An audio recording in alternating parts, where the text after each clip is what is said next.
Hi, I'm Paul Germain. Welcome to another session of Smart Boating. As you know, if you watched the show before, we cover a wide variety of topics, from man overboard to insurance. And the idea is to give you some information that will help you make a smarter decision and have more fun on the water. Today's show is right up that alley. We're going to be talking about marine electronics. And we're here at West Marine in Woburn, Mass, talking with Hector Rivera, who is the sales manager and the electronics specialist. Welcome, Hector. How you doing, Paul? Nice Very to see well, you again. thank you. Good to see you too. Hey, we've got a cool show here today on marine electronics. But before we get into it, can you tell people a little bit about your boating background and your involvement in marine electronics? Oh yeah, absolutely. I have been employed for West Marine for 18 years. I'm also island-born, so I've been around the water pretty much my whole life, and I just pretty much grew up into the business in that way. Yeah, so you've been involved in this marine electronics area quite a number of years, have you? Pretty much, I'm very like electronic-oriented person, so that's kind of comes natural, I suppose. Yeah, it makes a difference, yeah. Okay, great. Well, that's just the right experience for the show, so why don't we get right into it? Yeah, absolutely. Well, Hector, this topic of marine electronics is huge. We can't cover it all, but I think we can cover some of the highlights today. And you got quite an extensive display, starting with the simple fish finders and ones that have basic chart plotters on them. How do people figure out where to start when they're going to select a piece of marine electronics? Paul, I say size of the unit is very important. Just they need to know where they fit it. The display. Integration with either current electronics that they might have or Yes, future yes. purchases they're going to make, Yes. and budget. budget, That okay. will be the three main factors that I would consider that are the most important to have in mind when coming in, get a new unit, and Figure out where have to set it start. up. All Yeah. right, all right. Well, you've got quite a few units here. You got a really good Garmin display. We're going to start with that. Can you demonstrate and talk a little bit about some of the features on this Garmin here? Oh, definitely. In these two shelves here, we have Garmin units as going from fish finders alone to to like combo navigation fish finder displays. Yeah. This unit in particular is a 9-inch fish finder navigation unit. We're gonna demonstrate here the Sonar. This is what is called traditional Chirp.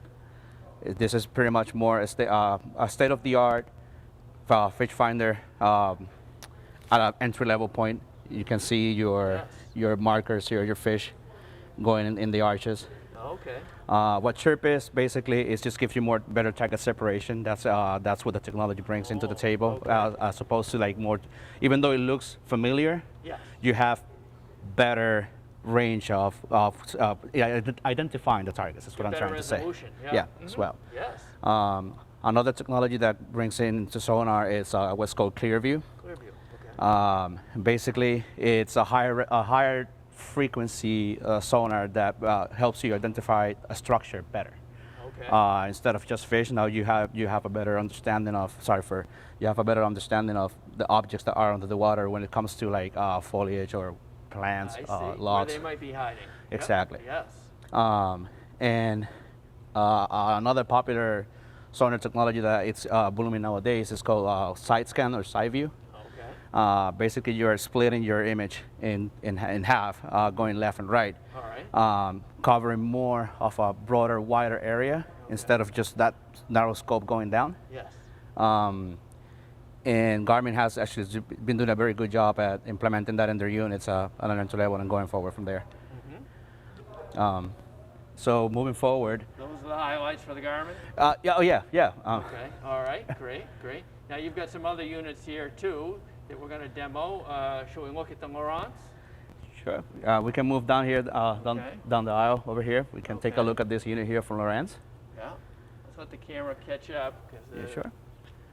Okay, so this Lowrance is it's under an umbrella now. Is it Navico umbrella? Navico, with that's Simrad? correct. Yeah. Okay, so they've been joined, and the Lowrance, if I remember correctly, offers maybe a few more bells and whistles at a slightly higher price point. That's correct. For fishing specifically, yeah. All right. Let's show people what some of the things that you found that boaters like about this one. So we were talking about structure sonar on the Garmin over there a second ago. Lowrance takes that a step further, and if we take a look here at downscan, which is their code name for structure. Okay. They are not only adding that structure view that I was talking about. Yes. They are also putting those Chirp arches that I also mentioned on Chirp, which you have to go to a separate screen on Garmin. Here, it's all in one screen. You don't have to move out. You have everything there conveniently placed in one screen only, and go from there. All right, more information on a single screen. Exactly, instead of having to go back and down or having to split your screen, so you save from real estate as well. Nice, nice. Is there anything else about the Lowrance that you find people like? I think as of right now, they're very competent in terms of navigation as well. Yes, yes. So okay, so that's the one feature that people really like. this will be a feature that I think it's something that people are really liking about this particular unit. Right. Hector, in terms of a mid-size, well-known piece of electronics, Raymarine has a lot of popular models, and one of the things that I think of oftentimes is a little different interface between the Raymarine and the Garmin, for example. Can you talk a little bit about that, and then a demo for us on the Raymarine unit? Yes, yeah, of course. Something very interesting that Raymarine is bringing to the table at this price point, which is very important, is they are the only manufacturer that is offering 3D sonar. Interesting. What that is, if you remember when we're talking about structure and side scan, think about those two combined into a 3D render, and that's what you are what we're going to be looking at here. Okay. Not only that, it also identifies fish and objects in the water, and it's presented in those. I don't know if you can make out those little specks in there in different colors, like green and blue. Yes, yes. Those pretty much, if we're gonna put it simple, is fish. So it's a very useful tool for fishermen that are angler fishers or fishermen that are going into the inshore with their kayaks or smaller vessels, and they don't want to spend big money. Right. This is something very useful, and Raymarine is the only company offering it at this price point. Interesting, interesting. Okay, well, why don't we talk? You've got some other models here as well. Simrad is a pretty well-known electronic supplier, been around a long time. My understanding is that oftentimes the Simrads offer great value, a lot of bang for your buck. They're not fancy like some of the other units, but they get the job done. Yeah, no, and we were talking about very fancy sonar technologies, but let's say that you just want to go back to basics. Right. That's what Simrad in this particular series brings you. You don't need the Chirp, you don't need 3D sonar, you just want to go from point A to point B, have a good traditional depth, reliable. Yes. And that's what Simrad brings with this unit. That's their forte. Yeah. Exactly, and they are. It's the same with Raymarine being the only ones with 3D sonar at this price point. They are the only ones with a unit like this at this price point. Is that right? Yeah. For recreational boaters that just want something simple, easy to install, easy to use. It's a great fit. This is a great unit for that. How does this work? You got a very similar interface to what we look at Lowrance and what we're going to be seeing later on with the flagship units. Yeah. Very familiar interface. They use CMAP and Navionics charts, so of your choice. Right. Yeah. And yeah, go up, start it, go on. Put your route, your waypoints, plug your course, and you're ready to go. Beautiful. So it's a great fit for a lot of boaters. Yeah. And now another unit that we have on the display here, which kind of shows the portfolio, the different choices you might be able to take advantage of, is the Hummingbird. And when I think of Hummingbird, I think of freshwater fishing. A lot of people, bass fishermen and so on, have historically used Hummingbird. Is that kind of where they got their start, and did they build from there? You will be right. You will be right. And that's what they are mostly associated with. Also, shallow water fishing. But I think that's an understatement. Meaning, like people that think they don't get as credit as much as they deserve. Hummingbird has been at the forefront of many innovations when it comes to sonar technologies. Right, sure, not just freshwater, just innovations in general. Like we were talking about side scan. We were talking about that's gonna be like come up a lot nowadays, because that's kind of the newer technologies that we have out of disposal nowadays for sonar. Yes. Hummingbird came with them. Okay. They came with side scan. They came with structure sonar, and now they also have what it's called 360 sonar, which is, think about a transducer, center of your boat, Yes. going around Yes. instead of just down, side, or front. It's Right. all around yourself. And so you can, here we have a good demonstration of what that looks like. It uses the same technology as structure scans. So basically, you're gonna be able to see a hard structure like foliage or trees or Right. anything that might be under the water that is not just fish. Yes. This will help you out, and also minimize the time within searches when you are like going out of the water looking for fish. Wow. It's a great feature. And yeah, it is. And they also have, I would dare to say, the better quality in terms of image when it comes to sonar. Very high quality. Yep. image. Well, Hector, when you get into the larger multifunction displays by the different manufacturers, you get into some really neat stuff. And you've got quite a assortment of Simrad equipment here. You've got a large display up here. Could we perhaps demonstrate some of the things that people tend to like on the larger Simrad units? As you go into, as we know, as you go into like bigger systems, what is called multifunction displays, what it means is that you can expand and grow your system as opposed to have just your navigation and your sonar, fish finder. You have more room to add more stuff into the system. Right. Show all the information on a single page. And show off the Really? and that also comes at a cost of real estate of the screen, which also comes into how do we do that? How do I get in and I split all the screens with, Yes, to my yes. liking, to Yes. the size of the panes that I want. Yes, yes. Fortunately enough, Simrad has they thought of that, and they actually came up with a very intuitive GUI that I'm going to show over here, of how to like get your screen split and set up to your liking. So I'm just going to do a demonstration of a simple, very traditional way of splitting your system with chart radar and traditional sonar. Yeah. It's as simple as just dragging Oh, what you want to show up. click and drag. Click and drag. And let's add echo right there.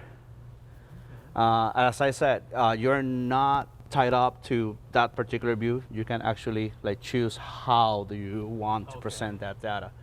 I personally like more of this view, and I actually like to have my sonar to be Okay. bigger. Yeah.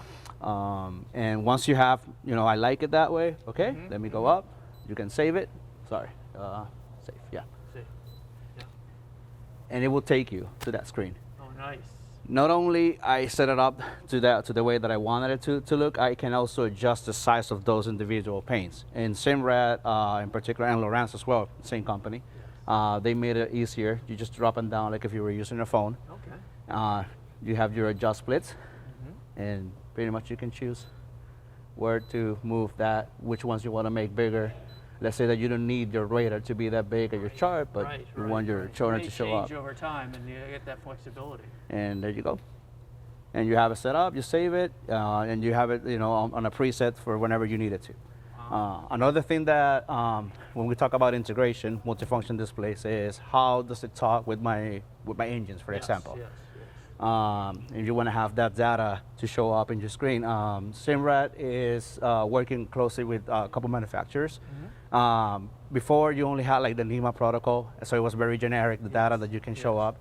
Now, with working OEM with companies like Mercury, Yes.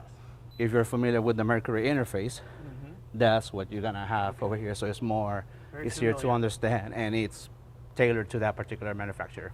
Wow, that's a nice feature. Very nice. Okay. So those are some of the highlights of Simrad. Now you've got another section of the wall over here, and let's go take a short walk over here to the Raymarine section.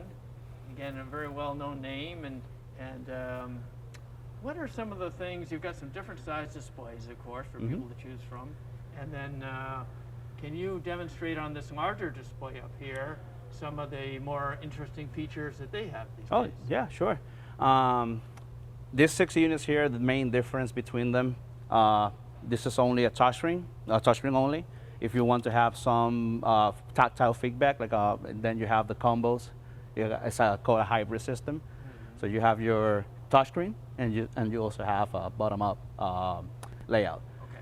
Raymarine was recently acquired by FLIR, And what that means is FLIR has been in the industry of image, photo, and cameras for years. Yes. Specifically the thermal cameras. Right. What that means is that they have brought all of that and much more into Raymarine. Doesn't mean that you cannot use a FLIR camera on other manufacturers, but when it comes to integration, Raymarine has more. A little tighter. It's more tighter, yeah. A little tighter, yeah. What are we seeing here on the display? So when I was talking about thermal not only being what FLIR is nowadays focusing on, they're also doing augmented reality, which is a Raymarine only feature. Yes, okay. What that means is you have a camera tied up to your navigation, to your GPS, and your AIS system. What that means is that now you have your targets, your waypoints, your buoys, anything that shows up as an object on a chart. You can see it in a front view perspective. Yeah, or So- water view. or as water opposed view, to a yeah. bird's eye view. Exactly. And then it will tell you what's your relation in terms of distance from where the boat is or your location is to that object. Wow. That helps in the way of having like a more, I would say, real life understanding of what you're looking at and how much time it's going to take you to reach there if that's your destination, Yes. because you can follow routes that way and Yes. waypoints. Yeah. So that's something that Raymarine is bringing to the table. They also have their own drones. Oh. I'm still trying to figure out why, but Yeah, sure. that's again FLIR, Yeah. you know, doing their cameras and Spotting the stuff. fish or something like that. I can see that. Yeah, actually that's a good way to put it. Yeah. And yeah, Those are some of the highlights there. Okay, great. Well, we've got one other major manufacturer on the wall here, which is Garmin. Let's move on over here. And again, you've got quite a portfolio of different units here, and Garmin, my understanding, a lot of people like the interface. They find that to be attractive to them. How about you've got a larger screen up here? What are some of the things that people might be interested in here? So Garmin has this. I would say they are famous for being user friendly, Yes. very intuitive, and I find that to be very true. Yes. The way you get the learning curve usually tends to be a little bit more like A little easier. yeah, more comfortable to like get into. Something that Garmin has been doing for a couple of years now, and they have been very successful about it to the point that other companies have started to like caught up with them. It's a real-time sonar. Okay. So as we know, sonar depends on a ping Yes. that bounces back and forth Yes. and gives you your image, and that's why it looks more in that scrolling like Yes. type of image. Yes. Real time changes that in the sense that if we take a look at this, for example, it might look familiar in terms of the colors, Yes. but this is actually more like an ultrasound. It's moving it in is. real time. Okay. So now, if you take a look at those like green objects that are moving around, Yes. that's fish Those are the swimming fish. right Okay. there. All right. This gets to the point that if you're casting and you throw up your fishing line, you will be able to see your bait and you can move it around. And at that point, I think this will probably do the fishing for you. But I mean, joke aside, it's more you have a much better understanding of what's happening because you don't have to wait for that scroll to there's go no by. lag, Yeah. No lag. Yeah. Exactly. Wow, that's a great feature. Yeah, and this is something that they have been doing for a while now, but they don't only did that with that type of like traditional sonar, they also did it with structure. So now you can actually see, if we take a look at this screen here, we can see, I think you can pretty much make out that those are trees, Yes. you know, Yeah. down the water Yeah, right there. yeah.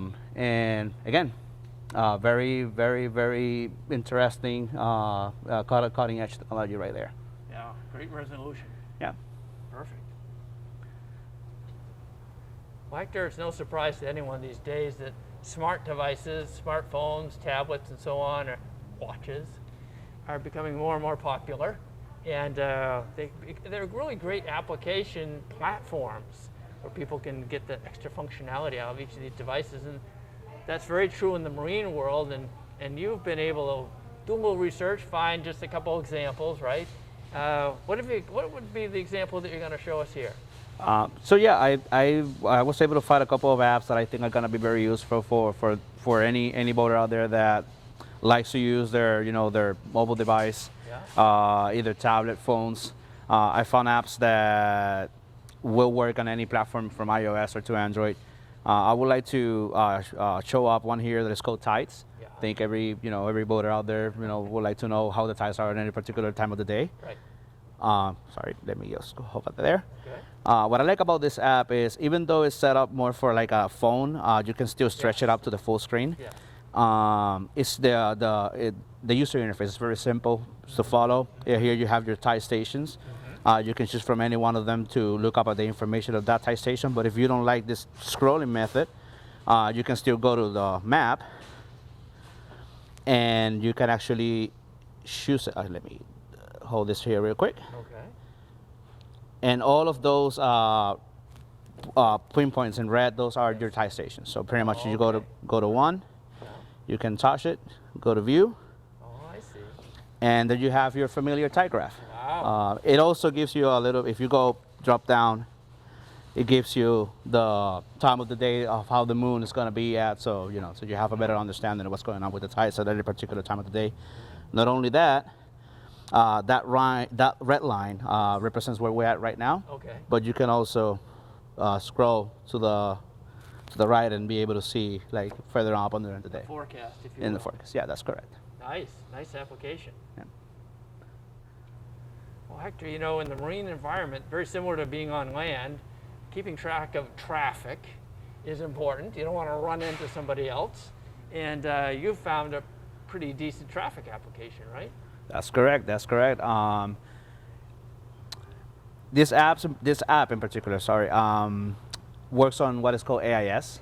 Yeah. It uses that data to be able to come up with what the marine traffic is looking like. I chose here Boston Harbor, which we know can get very hectic sometimes during the day. Yeah. The good thing about being based on AIS is that every commercial vessel out there and is catching up with also recreational boaters as well. They are transmitting that data. So Right, so they register as a vessel who they are or the type of thing they do. Exactly. And then when they're at sea, they're constantly emitting this This signal signal. that says who they Correct. are, where they're going, speed, and all that. and all that information. That's correct. And here, let's see if I can get to show you how that will look like. Yeah. So if we zoom in, you have the dock stops represented in those little diamonds in blue. But if you want to take a look at how a vessel will look like, if you want to see where in relation to it they are. For example, this one over here, you just touch the target. I see. It will tell you not only the name, but if you want to know more about it, you go up, and if it has there you go. You even have an image of the vessel and all the information you might need, and also their number, the MMSI number to call them directly. Very, very, very interesting, very important data to have, and it's right up at the in your fingertips. You don't have to put any other. For example, if you go to a multifunction display, you have to add like an AIS transceiver. Here, it's all right there. Nothing. Beautiful. Hector, something that I find is becoming more and more important to me as I do more and more boating is weather, particularly bad weather. I'd like to be much more aware of what's coming and when. You found some applications out there, and we've got one here to show people today. Yeah, we do, and we know how the weather can get in New England out of any second. Yeah. So yeah, I did find a marine weather application from Noaa directly, actually. Will be here. It would give you buoy data directly from Noaa, and in real time. It's just that the app right now, the connection is not being optimal. But I could get it to work at least on the forecast, and which is very important as well. Absolutely.